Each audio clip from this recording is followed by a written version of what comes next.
May dapat ba akong malaman? Kasi may narinig ako about sa inyo ni Durayday. Opo. O ano? May ano na ako sa kanya. May parang hindi ko alam kung ma-explain ko to kasi parang iba nararamdaman ko kay Durayday. Paano iba, may feelings ka na sa kanya? May gusto ka na? Ganun na nga. Ganun. Ano? Na-fall ka sa kanya? Hello Martin, kamusta ka na? Ito okay lang. Okay ka dito sa ano? Shelter 1? Shelter 2? Opo. Ano mga ginagawa mo dito? Naghuhugas, minsan naglalaba ako ng damit ko. Natulong ka ba sa paglilinis dito sa ano? West TV Home? Minsan ako tagatapon dyan sa labas ng ano, basura. Iniipon ko tapos winawalisan ko yung CR ng may tubig kasi binabaha. Tama yan. Tulong-tulong lang no para mabilis ang trabaho. O, kamusta ka ni Durayday? Hindi kami okay. Bakit? Minsan nasigaw si Durayday. Bakit siya nasigaw?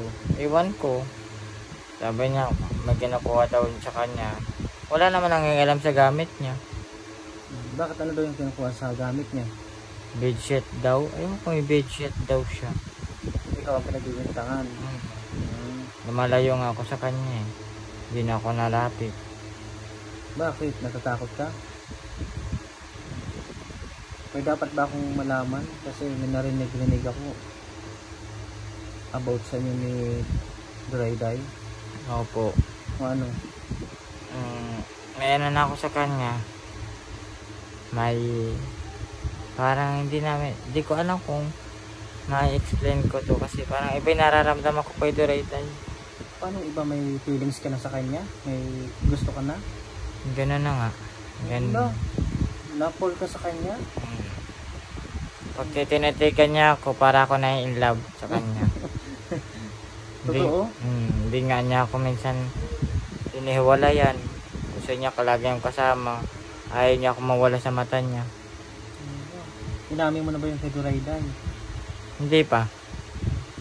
Wala ka, nagkakagusto ka pala talaga kay Durayday ah. Sabagay si Durayday mabait naman at maganda, no?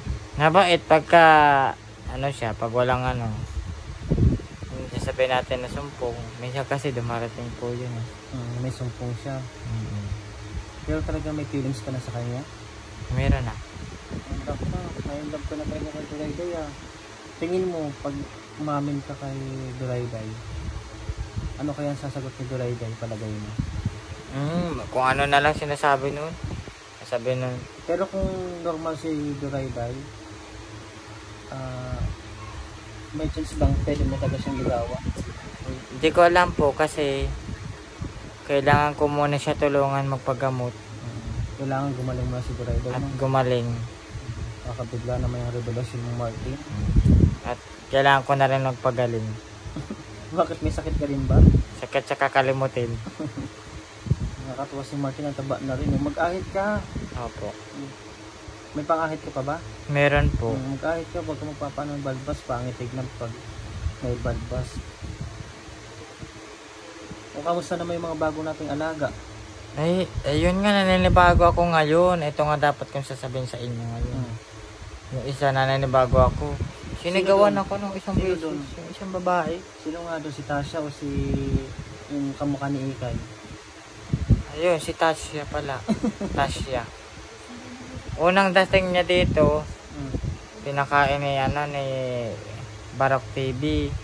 Ngayon, lumapit kami ni Ate Aika, ni Ate Jam. Ngayon paglapit namin, natakot ako. Bakit inano ko ba?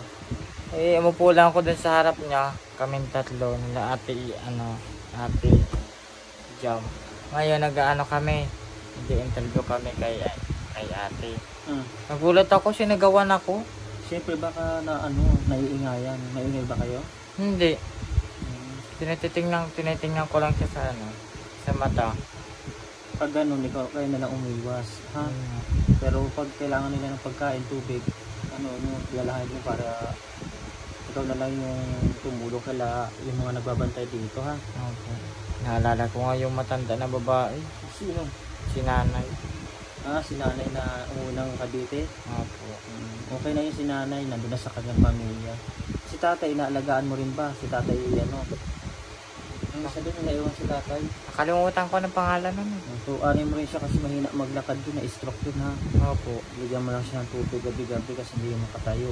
Tapos pag-i siya, samahan mo ha. May ano po, may yung parang erenola. Itapon mo na lang yun ikaw na maglinis. Para tulungan mo rin yung mga nagbabantay dito ha. Opo. Ito po yung update natin kay Martin at nakakawindang yung kanyang revelasyon. Sige na Martin, salamat. Tulog ka na. Maraming salamat po at God bless. Ingat. Bye po sa update natin kay Martin.